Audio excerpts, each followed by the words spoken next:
I'm here for the pivot. Absolutely here for it. Sure. It's an interesting, it's an interesting story. I think for me anyway.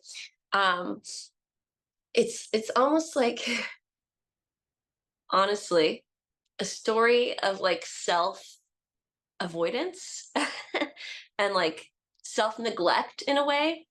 And that's kind of the reason why I'm, we'll say, discontinuing my personal practices as a holistic practitioner.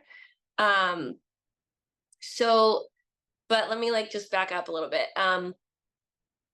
So for me, my personal journey began with needing something to help me regulate my nervous system because I was so dysregulated and struggling and stressed out all the time from a stressful job. And I started practicing yoga and like really fell in love with the practice because it made me feel safe in my body and in my energy and regulated and calm and like and just it helped alleviate all of the intensity that I was feeling all the time. And I just kind of engaged in that for a while, practiced as a practitioner while managing my I worked for a nonprofit, my nonprofit role that I was working in. And then at some point I started to reassess and realize like, okay, like I kind of fell into this job in this nonprofit, um, and followed it because I'm ambitious and I get excited about things really easily, but it's not actually what I want to do. It's like a distraction from myself and what I really want to do. Right. And this is the theme. This is the theme of my personal story, right? Everything that I can Love do, the patterns. everything that I can do that's a distraction from what I actually want to be doing. Um, so at that point I reassessed and I was like, okay, well, I actually what I really want is to be a writer. And that's what I had wanted. That's what I studied in college was creative writing. And my intention was to be a writer. And here I was for 3 or 4 years post grad and I wasn't doing that. And I was like, okay, well, I'm ready to start working towards that. And so I kind of got this idea in my mind that I could be like a part-time writer and a part-time yoga teacher, and that those two things could come together to like create my dream life. And I started freelancing, and I also started like freelancing to build my portfolio so that I could get a job. And then I started doing yoga teacher training, and I did these things in tandem. And then after a year I guess I started freelancing first. After a year of freelancing, I was able to get a job as a writer for a company full time. And then sometime after that, I started and completed the yoga teacher training, and I started teaching. The only thing was I was like teaching and working full time, and it was supposed to be part time. So I just created more burnout for myself. Like, Well, anyway. well, hold on. Let's pin there for a second because I love where the story is going. And I, if you can speak a little bit more to so many people think burnout happens when you're doing something that's not fulfilling you. Mm, But what you just named is you're doing the two things that lit you up the most, mhm, but it still led to burnout. mhm, And especially as entrepreneurs, as holistic practitioners, it's like, oh, but I'm doing what I love. I'm doing my passion. There's no way I'm going to burn out. It's like, yeah, you actually can. You mhm. actually can. We are finite people, or I should say, we have finite energy, and that we have, designated for every day. And when you're spread that thin, no matter if you're doing what you love or not, burnout is still a possibility. So I'm so grateful that you named that. Yeah, yeah. It was definitely I was just tired. I was doing too much. I was and again, this is like the same theme, avoiding myself. Like I wasn't making time for my joy, for my pleasure, for like things that were just for me to enjoy. Even though and it's because I think I kind of got this idea in my head that like my joy and pleasure is going to come from having jobs that fulfill me. And so I don't need like to do things that are just for fun. And I think that's been a major theme for me, and I come up against it still. I have to remind myself like no, like my work can't be my source of joy and pleasure and fun. I have to like make time for that or else I will get burnt out, even though I'm still doing and choosing to do things that I enjoy and that I like. So it's a really important, it was a really important lesson for me. And I'm still learning it every day, 10 years later. um, so yeah, and it got worse actually, because I realized that I wasn't satisfied with, I got really into like the holistic wellness thing. And I was like so obsessed with like yoga and teaching yoga and practicing yoga and eat, sleep, and breathing yoga. So I wanted to shift my writing career into that realm as well. It's like my my job that I had was like I worked for an advertising agency, and we wrote about cars. You know, we sold cars. I wrote ad copy and whatever, all kinds of marketing materials for cars. So it wasn't like, it exactly. And I was like, okay, well, if I could just shift into writing about like this thing that I love, then like maybe I'll get rid of my burnout. I'll be more fulfilled. I'll find my joy, whatever. So I got another part time job, while I had my full time job and while I was teaching yoga, writing for a startup yoga company, an online yoga company. And I was doing all three. And then I kind of brought myself to nervous breakdown, anxiety, panic attack. Like I just got myself to a bad place, like mental health wise. And my husband and I had the conversation, and we agreed that I could leave my full time job, even though the other two weren't necessarily paying enough to make sense. But we agreed I would figure it out. I would pick up more classes, whatever. So yeah, and that's what I did. And then for a long time, I was teaching yoga and I was writing about yoga and I was marketing yoga. And I just worked in this world, these two worlds, and I had created essentially my dream life, the dream life that I had imagined for myself, where it was two part-time um, worlds, but they were very much blended together. And I did that for 3 years. And then the pandemic happened. And I lost both of those jobs. I stopped being able to teach yoga because the yoga studios like slowly, I mean, they were closed for the lockdowns and then they just slowly like fizzled out. And then the startup company that I was working for wasn't doing so well either, and they needed to make cuts, and they cut me, because marketing often is the first line to get cut, I guess. So then I was like, all right, I guess I'm going to try to build myself like a private personal practice of some sort where I work with clients one on one, and figure out, I just was like, I need to figure out what I'm doing next. And I don't know, to be honest, like this was like a really funky phase for me. This is where I kind of like, I got a job writing, doing PR for another nonprofit, a full-time job. So I did that for like a year. And then it was after that, when I was working there, and I had a conversation with one of my coworkers, and she was talking about like how hard it is to find a mental health counselor, or like, to find a therapist, to find somebody, like, and how much effort it takes, and it's just difficult. And it was after that conversation I kind of got my first little like spark of like, I wonder if there's a way that we can make that easier for people.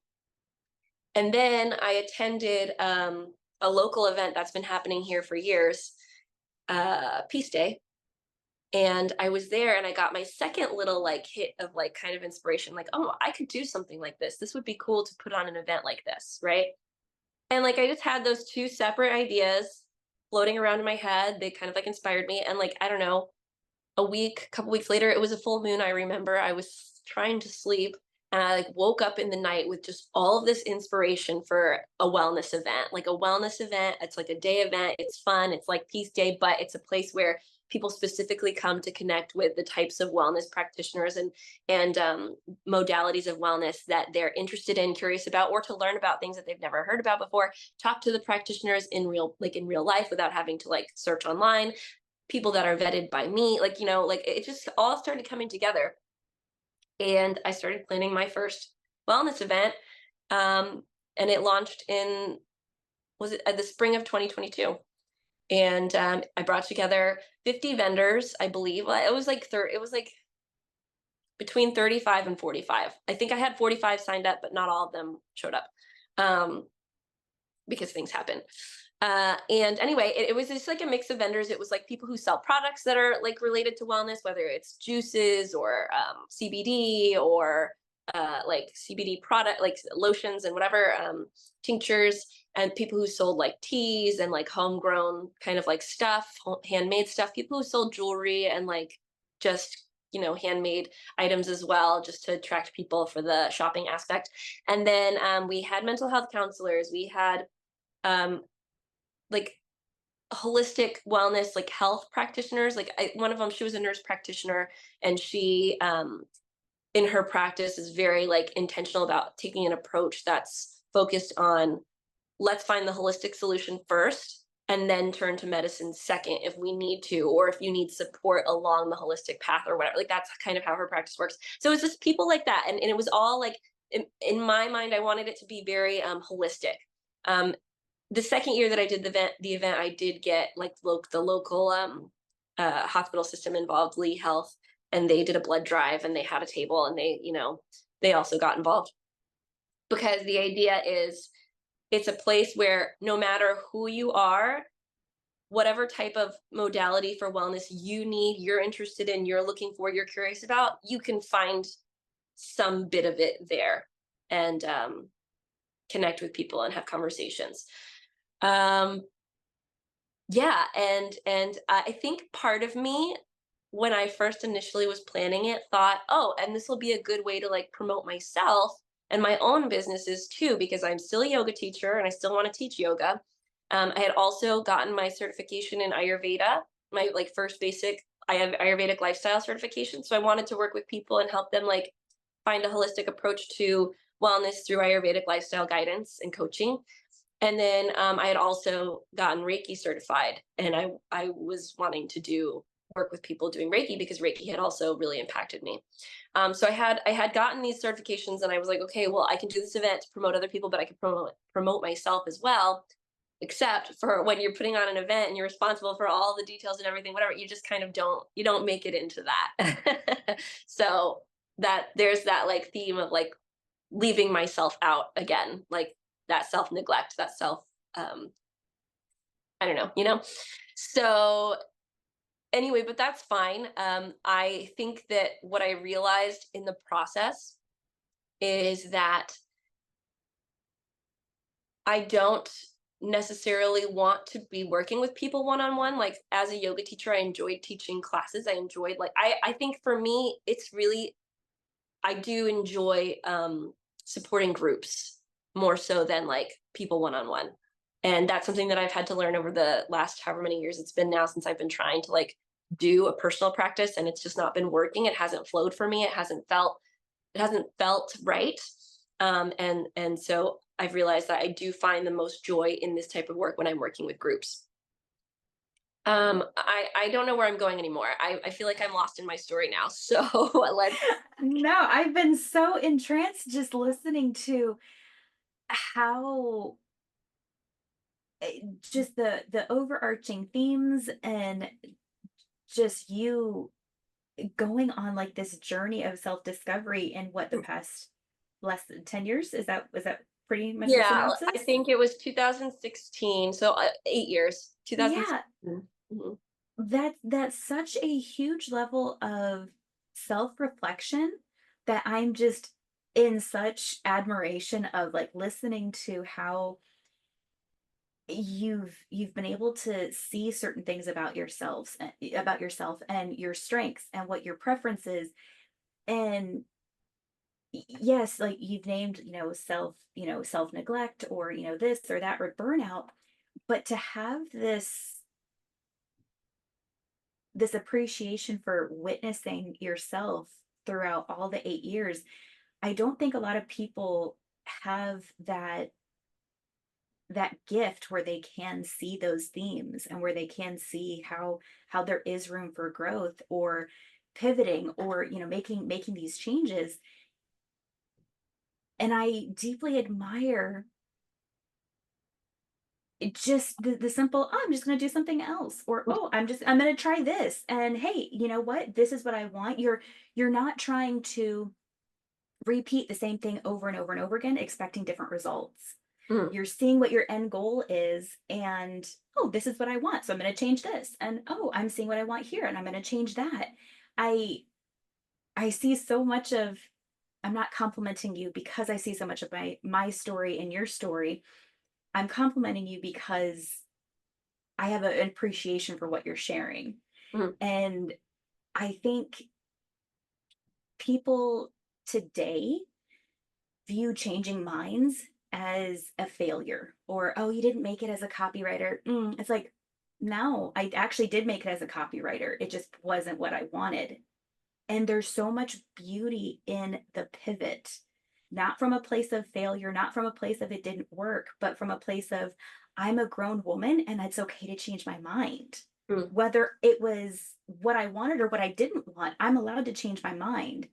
And I just have such a full body like admiration of you right now. Thank you. It's just, I love it. I mean, I appreciate that, and I will accept that compliment with grace. I will also add though that it didn't just like happen. I definitely had to like have moments of like feeling like I was going back down towards that initial like mental break, and I'm like, okay, don't want to go down there, so time to make a change, time to do something different. The experience of that Yes. first mental break kind of taught me how to gauge like, okay, I need to shift gears, I need to do something differently, like I don't want to go back down in that direction again. Well, and something that I talk about specifically in the Rooted Woman Collective is we as women, we have like obviously our full cycle and we go through the full range of feelings and emotions and energy levels. And I was telling my husband yesterday, I was like, I can tell I switched from my ovulation phase into my luteal phase. And he's like, okay, like talk, say more. And I was like, I'm over here questioning every life choice. I want to burn my business to the ground. Why am I even doing this? No, like all of like the self talk of let's just start over. Like let's just burn it all. So we already have that. We already have all of that. But add the pandemic. Add, like you said, you didn't feel safe in your body for the longest time and the disassociation. So yes, and that's why I have that appreciation is because you did all of it because it with those lessons, with those experiences along the way as well. Mental health is incredibly important. Mhm. And with that said, I feel like a lot of people, millennials especially, are starting to see the importance of it and making those changes and making those pivots. But so many get stuck and not knowing there is help, there are resources, we can get to the root cause, we can this, we can that, we don't have to stay in this space. Yeah. And so I deeply appreciate you having that desire to facilitate. Oh, it's hard to find a mental health practitioner? Here you go. Here's 50. Take your pick. You don't like this flavor? Great. I have 15 over here. And I'm sorry. I'm very excited about what you just shared. But even like you mentioning bringing the hospital on, yes, because again, it is no one's I'm quoting, I'm butchering my mentor's quote, but it's not my privilege to know the outcome of someone else's journey. Mm. And if their journey is using the allopathic system, if their journey is using pharma meds, bless your journey. Find your healing however that looks for you. It doesn't mean that everyone is going to have that. And the same thing on the other side, they're not going to have what resonates with other people for root cause or etiological prescribing or homeopathy or yoga or whatever modality. It's not going to resonate with everyone. So I immensely appreciate you facilitating everyone in that capacity. Like I love it. I absolutely love it. I'm over here fangirling so hard right now. Yeah, it's not about like in my mind, it's not about convincing people what they need to feel better. It's about empowering them to choose their recipe for wellness essentially, right? Like and that could look like getting regular the traditional healthcare system support and doing acupuncture, or it could look like getting mental health care, like mental health support through like regular talk therapy and getting Reiki. You know what I mean? It could look like, or it could be completely like the more woo woo holistic side, or it could be completely in the traditional side, like whatever it is. But it's about being empowered to choose what feels like it resonates with you, what feels like the right path for you, what feels like it's going to serve you, your goals, your desires for life, right? Yeah. um I had a thought that like popped into my head a little bit ago, and I was trying to hold it, but I think I lost it. I'm so sorry. I kept No, no, no, that's going. okay. It's okay. um yeah, I feel really good about having facilitated and created this, and again, like my own journey has really been a big part of it. And like I've dabbled with so many different things, and in my own personal wellness journey, because I guess at the end of the day, that's what it started with. It started with me recognizing my need to receive and to have a better wellness recipe for myself, to have more balance, to have more support. um, and knowing this little journey that I've been on, where I've leaned on different things, whether it was yoga, Reiki. I mean, I really, it was a long story, but I told the short version, because they didn't talk about like my journey with Reiki. There was like a year-long journey of receiving Reiki, and the way that that supported me.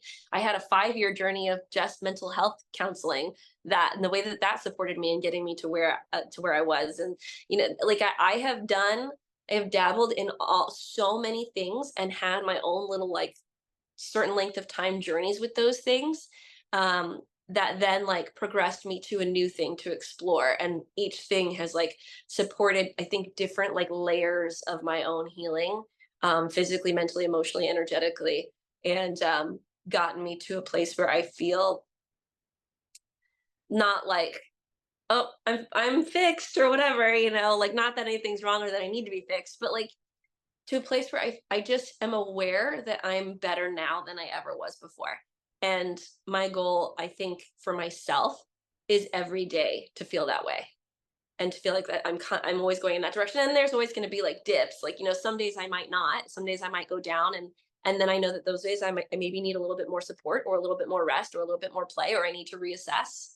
If I take those dips, and maybe it's just like a bad day, and that's okay, and I just accept the bad day, and I'll be back up, the next day. um and I think that that really is such an important part of it, is like that self journey, that the self study, the self awareness, the self observation. I feel like it's such an important part of trying to get to your level of wellness that you want to get to, um, and to feel the way that you want to feel.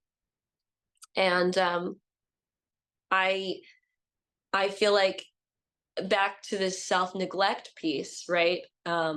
Which still comes up, is I still find myself doing things constantly in service to others, because there's like a part of me that feels like, and this is probably from my own like trauma, but there's a part of me that feels like if I can make other people feel good, then I can feel good and safe too. Because if other people don't feel good, I don't know what they're gonna do. I don't know how they're gonna act. I don't know how I like don't feel as safe.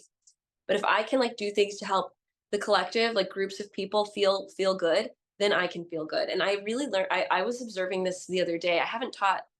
I've taught yoga a couple times in the last few years, but I haven't been teaching regularly. And I had this awareness of like, wow, I think part of the reason I really loved teaching yoga is it put me in a place where I had the ability to literally manipulate everybody in the room's energy by guiding them through a carefully curated practice that would get them to a state that would make them feel good. And then I could benefit from all of them feeling good, because if they all felt good, I would feel good too. And it just was like, that was like I had like a 3-year like bubble of life where that's all I did, and then I worked from home writing content about yoga, and then I just lived in this bubble. Every time I went out, it was into the yoga world, and I was either practicing with other teachers who were making me feel good, or I was teaching people and making them feel good, and then in return feeling good as well. Um, and so, but the point is, I feel like oftentimes I'm subconsciously doing things in this way wherein I'm trying to pacify other people's issues, struggles, problems, health issues, whatever it is, through the actions that I take so that they can feel good and then therefore I can feel good, when probably the best course of action for me personally and my own well-being is to focus on myself, right? Not to say that I can't still do these things and that, that these things aren't for me.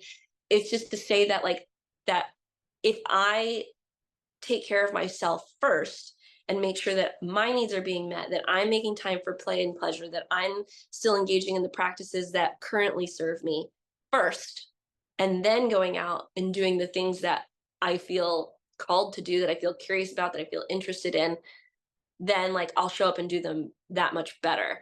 And people will naturally benefit because I'm taken care of rather than benefiting because I'm sacrificing myself to try to take care of them. Does that make sense? Yeah.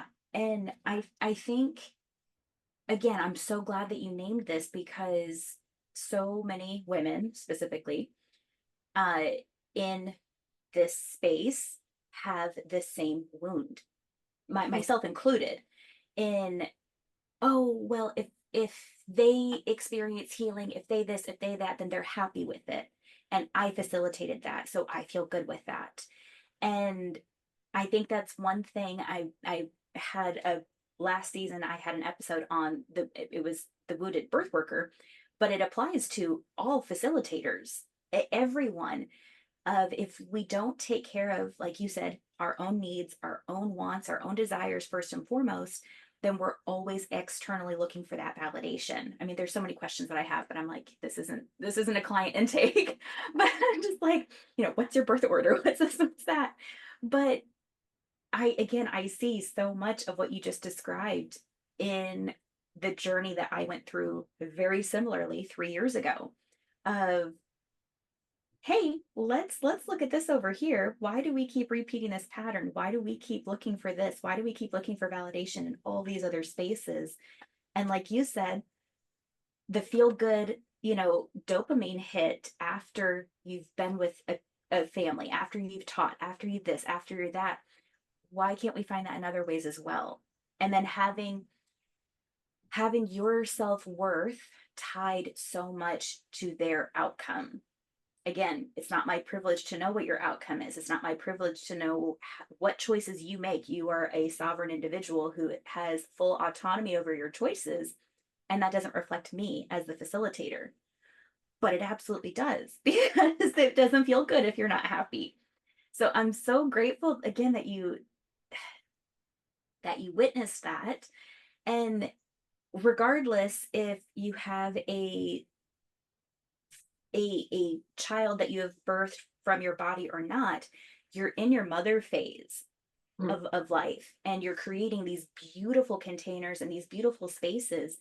And some things that maidens don't recognize is the fact that mothers, we hate this analogy, but it plays in beautifully with this, on airplanes. When the airplane goes down, put your mask on first, because you cannot take care of someone when you're suffocating. You cannot take care of someone when you're drowning.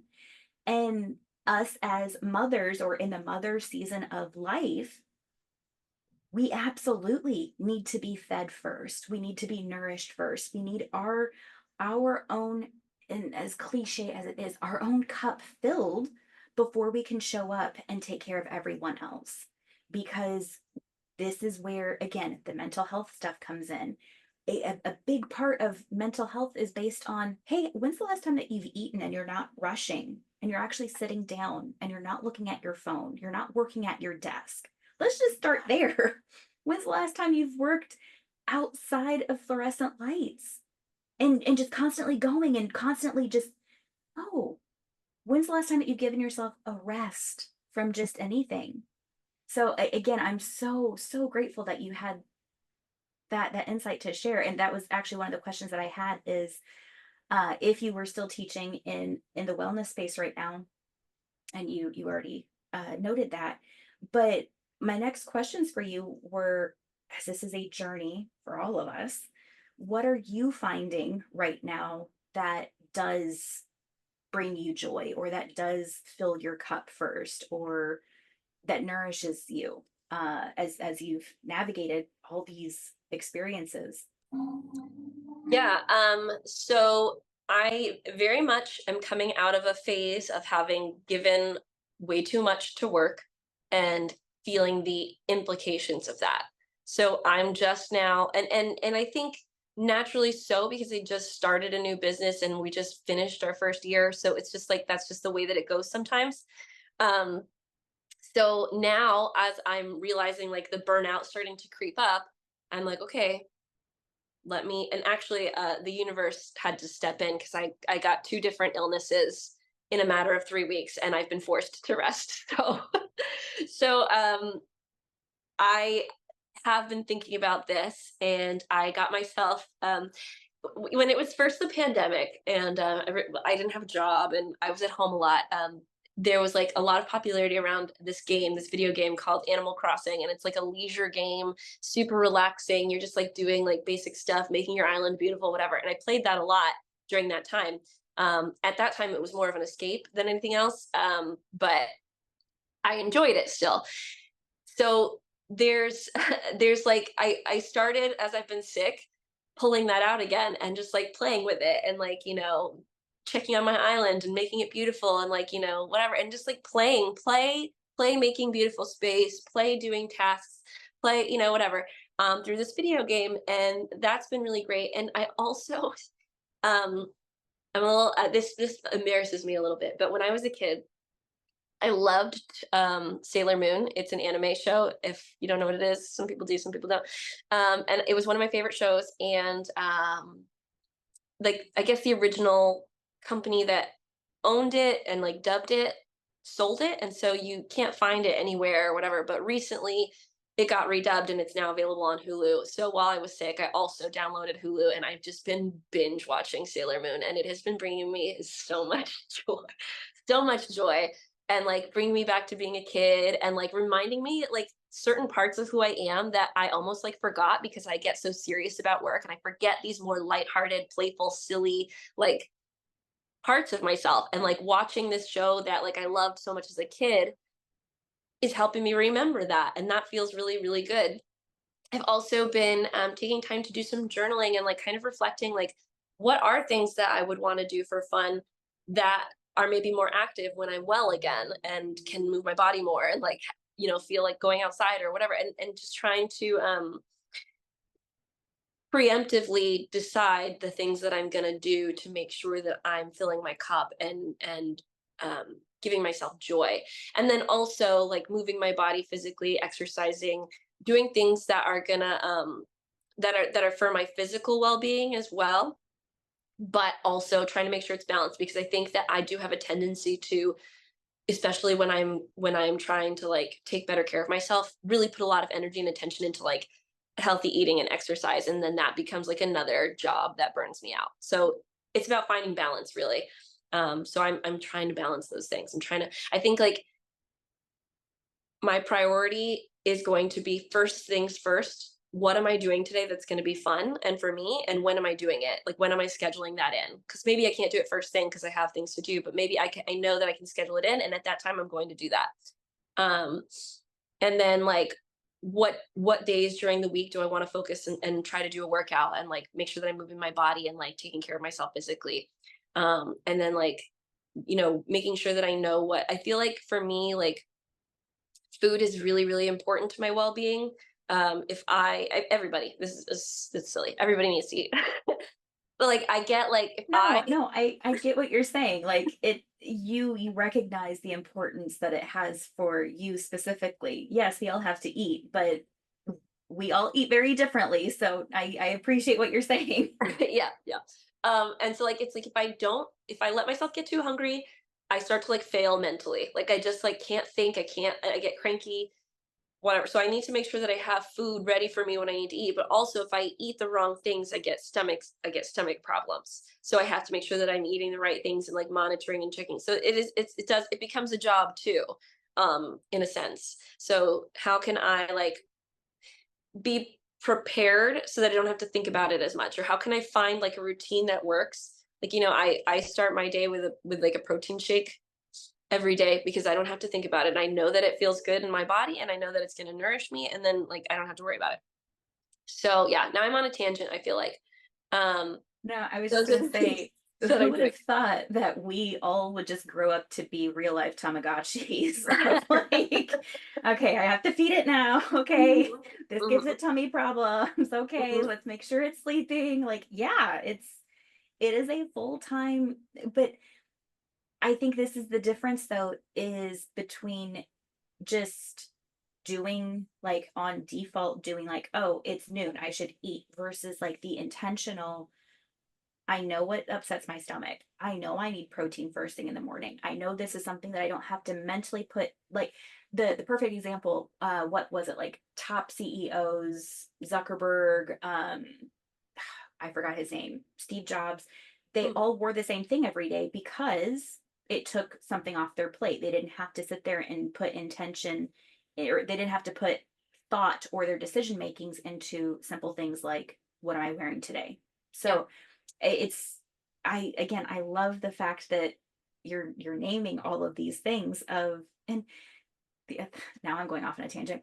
But when you said you wake up in the morning and what am I going to do for fun today? Like I'm absolutely taking that, because what a beautiful way to phrase that, of okay, what do I have to do today? What do I get to do today?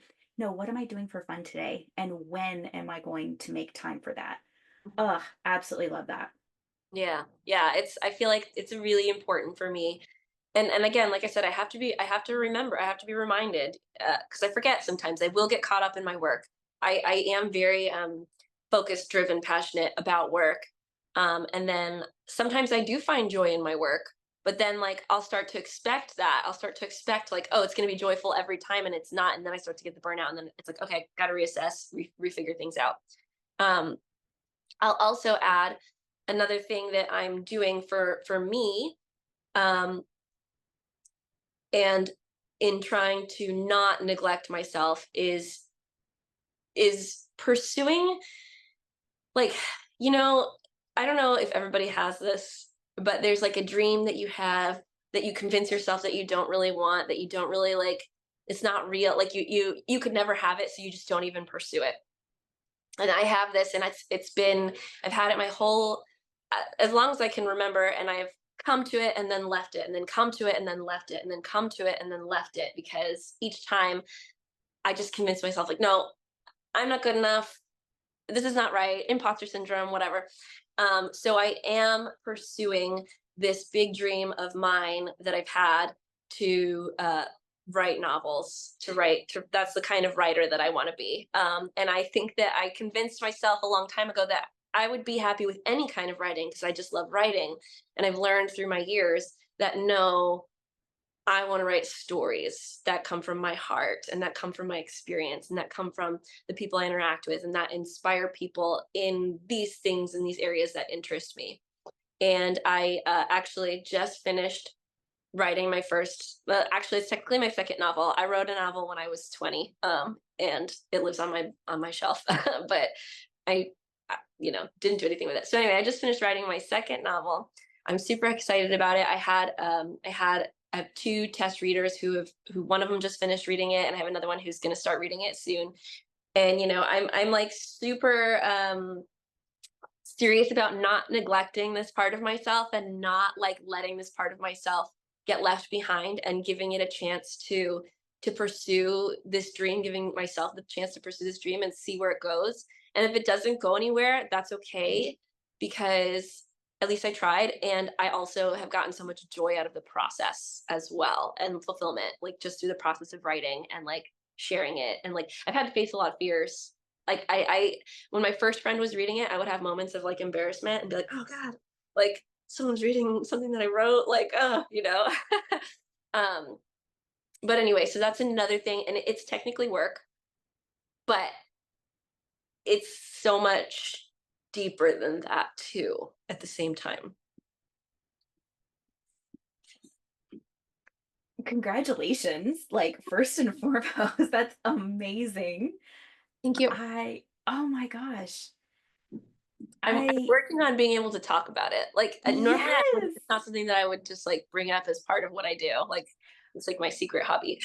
Well, I was double checking your social media before for like links and everything like that, and I forgot that when I first started following you, you had on there novelist or storyteller or something along those lines. I was like, oh, I'm curious how that's gonna come up in this conversation because as and I'm embarrassed to say this, but I number one, I hated reading as a kid because I think a lot of people can relate to this of you have to read. It's like, no, I don't, and I'm not going to. Mm, So I hated reading as a kid. I didn't really start reading until maybe like mid-teens. Like I didn't do Harry Potter like everyone else did. Like I didn't do Twilight. Like just didn't read. And then now as I'm an adult, I love reading textbooks. I love reading, anything that I can get my hands on that's in my modalities or that can play into myself as a professional. And I've just recently started picking up Women Who Runs with Wolves but again, still stories, but it still plays into the female archetypes and all of this stuff that I can still feed into work. And one of my rituals with my daughter before bed is we read a few chapters out of X, Y, or Z books. And getting I find myself looking forward to these books more than she does because I'm like, oh, I get to tap back into the storytelling. I get to tap back into like this part of myself that I've neglected since I was a little girl of like revisiting all these fairy tale spaces and all these again, they're all kid books, but it's fueling me in a way that I never expected. And so I feel like the storytellers you are so needed for specifically eh, where we are today as a collective. I feel like comedians, storytellers, like you have these precious gifts that give the average audience, the average person, this reprieve from our current life. And I affectionately call this as intentional disassociation.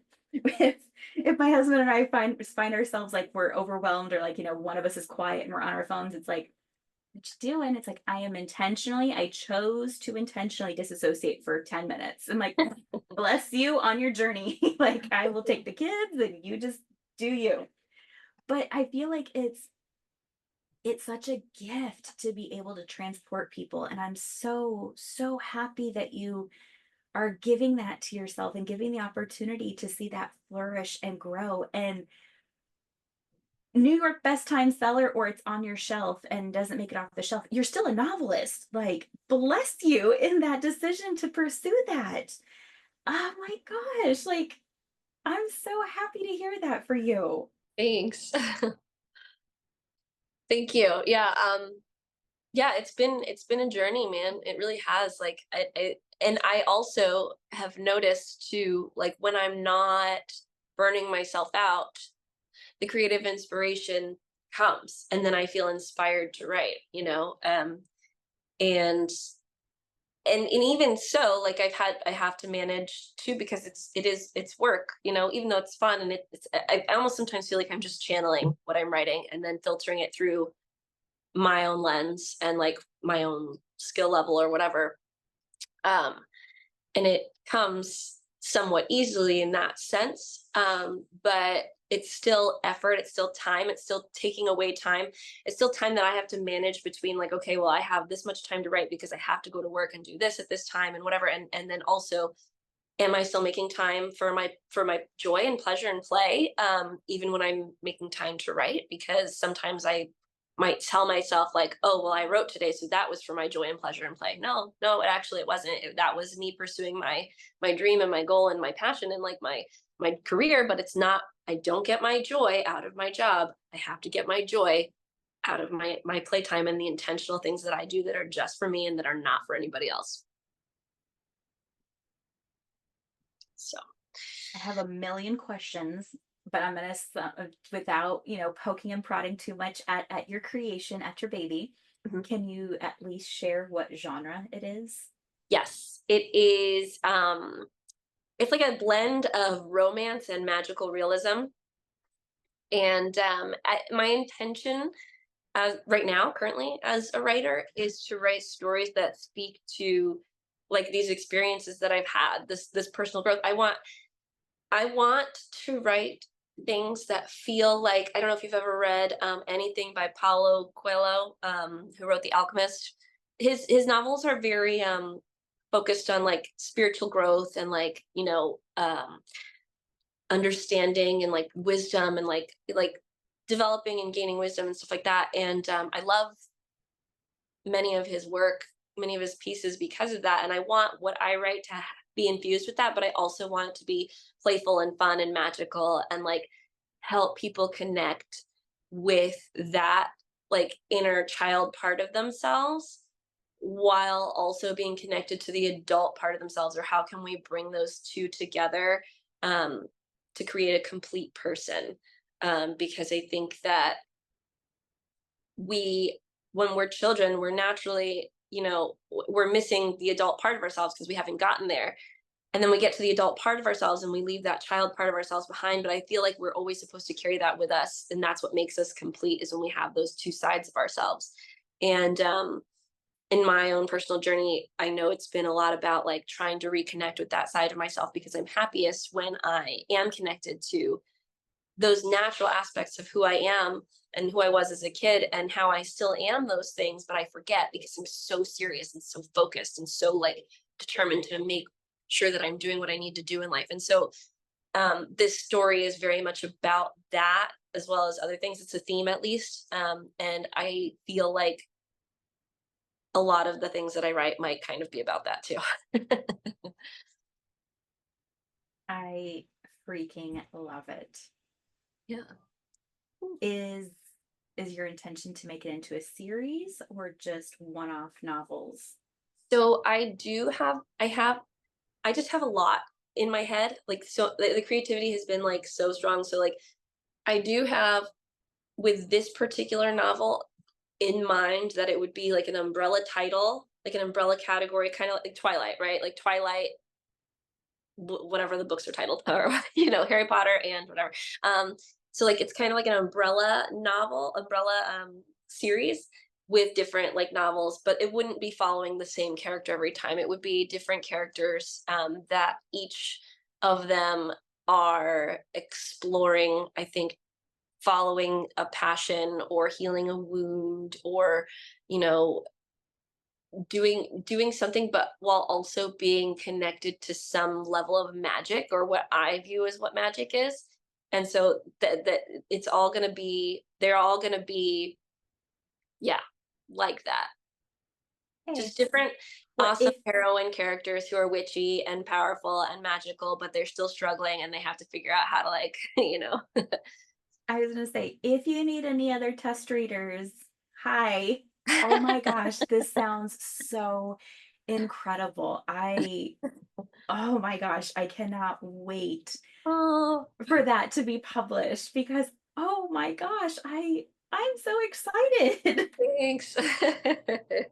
Thank you. Yeah, I'm excited too, and I feel very it feels aligned for me.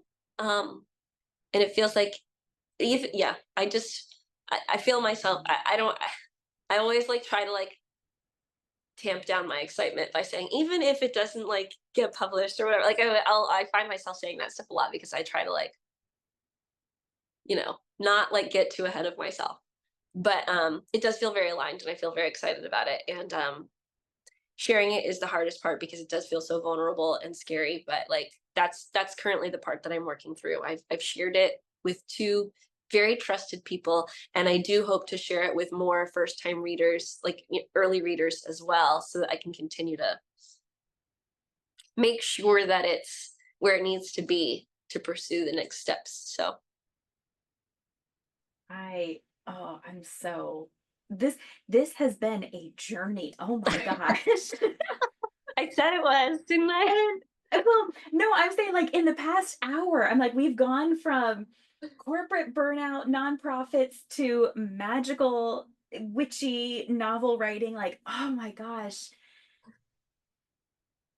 Thank you so, so much for sharing your story today because I interview and I interview and I love having these conversations with women that I feel very, aligned with, and we have some stuff in common. But your story, I see so much of myself in, Mm, and just thank you for being who you are and sharing and just being you as who you are. Forget everything else. Just thank you for being you mm. because you are freaking magical. Oh my gosh. Oh my Thank you. gosh. Thank you so much. I appreciate that. It has been a journey. For sure. Okay. Um I feel pretty complete. Is there any last little words of wisdom, any last bits of advice for someone who is looking into or dabbling into the different healing modalities or finding their tribe or finding their community or just looking for ways to nourish themselves as we close out our time together? Yeah, I really do think that like self observation, self study is so important. Like whether you're spending time journaling, or one something that I really like to do is I'll turn on my camera or I'll turn on my recorder and I'll just talk and see what comes out. And like a lot of times I have some of my biggest revelations when I do that. I just turn on. I'm like I feel like, and a lot of times it's when I feel like there's something that wants to come out, but I don't know what it is. And I'll just turn on my recorder and I'll just talk so that it's like someone's listening, but it's just me that's gonna listen later. Um, and I find that to be really really helpful. Um, and then like the other thing is if you are feeling consistent dissatisfaction, then that's a sign that you need to make a change, right? That you need to do something differently. And it could be a small change, making more time for play and joy and pleasure, or exploring that dream that's been at the back of your heart your entire life that you've been too afraid to really go all in with.